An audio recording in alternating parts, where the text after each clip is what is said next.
నకిలీ తొలి వెలుగు చక్కర్లో పడొద్దు, అసలైన తొలి వెలుగును ఫాలో అవ్వండి. నమస్తే అన్న. నమస్తే బ్రదర్. ఎట్లా ఉంది? మొదటిసారి జెడ్పీటీసీగా మీరు పోటీ చేయడం జరిగింది, ఆ తర్వాత డైరెక్ట్గా ఎంపీ ఎలక్షన్స్లో పోటీ చేయబోతున్నారు. అసలు ప్రజల నుంచి ఎలాంటి రెస్పాన్స్ వస్తూ ఉంది? అలాగే మీ ఫాదర్ సపోర్ట్ ఎలా దొరుకుతా ఉంది మీకు? నేను చిన్నప్పటి నుంచి నాన్నగారి అడుగుజాడల్లోనే ఆయన ఎటు వెళ్తే అటు వెళ్ళినట్టే, కానీ ప్రతి ప్రాంతంలో కూడా ఆయనతో పాటు పర్యటించిన వాడిని. రాజకీయాలు ఆయనతో చూసి నేర్చుకొని ఈరోజు జెడ్పీటీసీగా కల్వకుర్తి మండల ప్రజలకు సేవలు అందిస్తూ దాని వ్యవస్థను ఇంకొంచెం వైశాల్యాన్ని పెంచుతూ భవిష్యత్తులో నాగర్ కర్నూలు పార్లమెంట్ అభ్యర్థిగా భరత్ ఉంటే బాగుంటుంది, ఒక యువకుడికి అవకాశం కల్పించాలని భారతీయ జనతా పార్టీ ఒక గొప్ప నిర్ణయం తీసుకుంది. అందులో భాగంగానే మిషన్ 2047 స్వాతంత్రం వచ్చిన తర్వాత 100 సంవత్సరాల తర్వాత భారతదేశం ఎటువంటి అభివృద్ధి చెందాలి అనే ఉద్దేశంతో నరేంద్ర మోడీ గారు ఒక గొప్ప సంకల్పంతో ఈరోజు పార్లమెంట్ అభ్యర్థిగా నన్ను ఎంపిక చేయడం, ఆయన సారథ్యంలో ఈరోజు పార్లమెంట్ సభ్యుడిగా మీ అందరికీ కూడా ఈరోజు అభ్యర్థిగా మీ ముందు రావడం నాకు చాలా సంతోషాన్ని కలిగింది. అంటే అదే ప్రాంతం నుంచి బీఆర్ఎస్ పార్టీ ఖచ్చితంగా గెలవాలనేటువంటి దృఢ సంకల్పంతో ఉంది. కాంగ్రెస్ పార్టీ ముఖ్యంగా రేవంత్ రెడ్డి సీఎం సొంత జిల్లా కాబట్టి కాన్సన్ట్రేషన్ ఖచ్చితంగా మహబూబ్ నగర్ అలాగే నాగర్ కర్నూలు మీద కనబడుతూ ఉంటుంది. బీఆర్ఎస్ పార్టీ అభ్యర్థిని తీసుకున్నట్టు ఏది ఉంటే ఖచ్చితంగా ప్రవీణ్ కుమార్ను గెలిపించాలని చెప్పేసి బీఆర్ఎస్ అధినేత కేసీఆర్ చాలా పావులు అయితే కలుపుతున్నట్టు. ఆర్ఎస్ ప్రవీణ్ కుమార్ పరిస్థితి ఎలా ఉంటుంది? అలాగే సేమ్ టైము మల్లు రవికి సంబంధించినటువంటి విషయంలో ఎలాంటి పరిస్థితి ఉంది అక్కడ? ఇక్కడ రాజకీయ పార్టీలు అన్నీ కూడా గెలవాలనే ప్రయత్నం చేస్తాయి, కానీ ప్రజలు గెలవాలి, దేశం గెలవాలి. దేశం గెలవాలన్నా ప్రజలు గెలవాలన్నా ఈరోజు ప్రజలందరూ కూడా భారతీయ జనతా పార్టీ వైపు చూస్తున్నారు.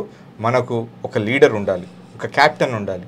ఆ క్యాప్టెన్ ఉంటేనే ఒక మంచి బౌలర్, ఒక మంచి బ్యాట్స్మెన్ని ఏ టైంలో ఎవరిని దింపాలి, ఏ ఫీల్డ్ ప్లేస్మెంట్లో ఎవరిని పెట్టాలి అనేది తెలుస్తుంది. కాబట్టి నరేంద్ర మోడీ గారు అయితే మాత్రమే భారతదేశాన్ని ఒక మంచి క్యాప్టెన్లా ముందుకు తీసుకెళ్తారు.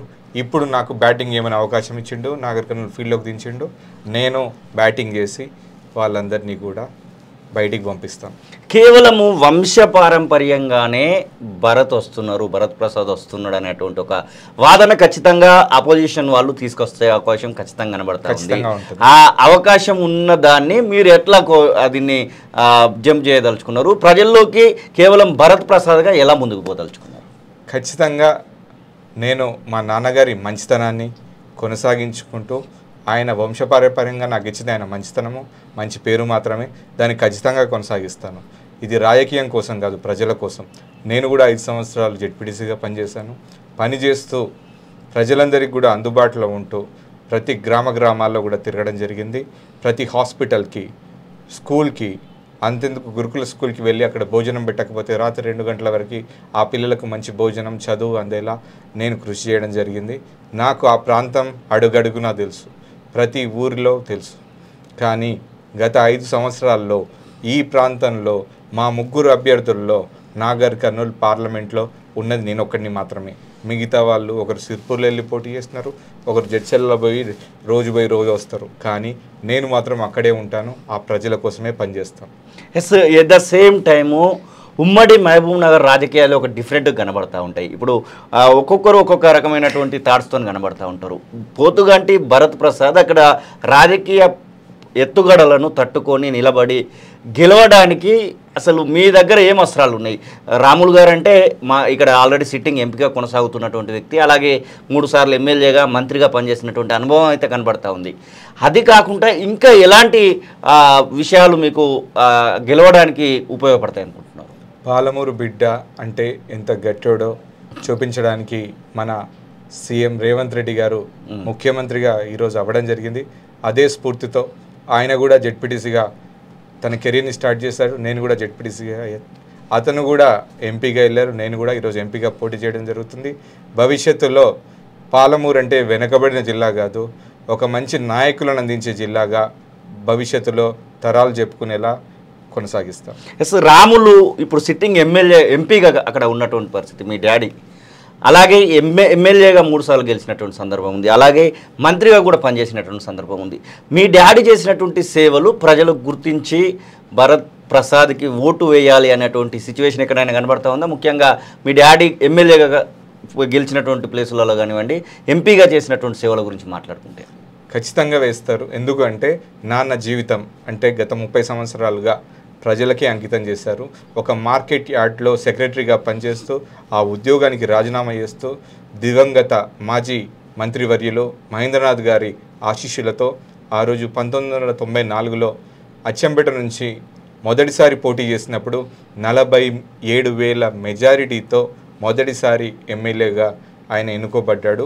అప్పటి నుంచి అచ్చంపేట ప్రజలు ఆయనను ఎంతో ప్రేమగా ఒక కుటుంబ సభ్యుడిలా ఆదరిస్తూనే ఉన్నారు. ఆ అనుభవంతో పాటు టీడీపీ నుంచి బీజేపీ గత 25 సంవత్సరాలుగా పొత్తు కొనసాగిస్తూనే ఉంది. ఇప్పటికీ ఈ రోజున ఆంధ్రప్రదేశ్లో బీజేపీ టీడీపీ పొత్తు ఉంది. అదే పొత్తును కొనసాగిస్తూ ఉంది.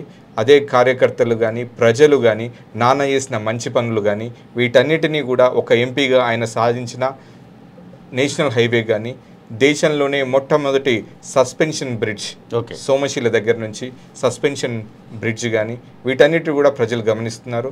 అదేవిధంగా జోబ్లాంబ గద్వాల జిల్లాలోని అమ్మవారి 5వ శక్తిపీఠాన్ని అభివృద్ధి చెందడం కోసం 100 కోట్ల రూపాయల నిధులు వెచ్చించడంలో కానీ గ్రామీణ సడక్ యోజన ద్వారా బీటీ రోడ్లు వేయించడం కానీ ఇవన్నీ కూడా ప్రజలు గమనిస్తూనే ఉన్నారు. ప్రజలందరూ ఈరోజు ఒకటే కోరుకుంటున్నారు, ఒక మంచి వ్యక్తి, అభివృద్ధి చెందే వ్యక్తి, మన ప్రాంతాన్ని తెలిసిన వ్యక్తి, లోకల్ వ్యక్తి కావాలనుకుంటున్నారు. అందులో నేను ప్రప్రథముని. నా వయసు చిన్నదే కావచ్చు, కానీ మా నాన్నగారితో కలిసి పనిచేశాను. మీ అందరూ నన్ను గుర్తుపడతారు. బహుశా నేను కాన్స్టిట్యున్సీకి వెళ్తే నన్ను చిన్నప్పటి నుంచి ఎత్తుకున్న వాళ్ళు మళ్ళీ ఇప్పుడు నన్ను ఆలింగనం చేసుకొని నేను ఎత్తుకొని తిరిగిన భరత్ ఈరోజు ఎంపీ కాబోతున్నాడని వాళ్ళు సంతోషంగా అందరికీ చెప్పుకుంటే నాకు చాలా ఆనందంగా ఉంటుంది. ఒక ప్రాంతానికి సంబంధించిన రాజకీయ నాయకులు ఎంతోమంది ఉండొచ్చు, కానీ వారందరినీ ప్రేమను సంపాదించుకున్న వ్యక్తి ఈరోజు మా నాన్న రాములు గారు. ఖచ్చితంగా ఆయన పేరు మీద ఓట్లు పడతాయి, ఎందుకంటే ఆయన అంత మంచోడు.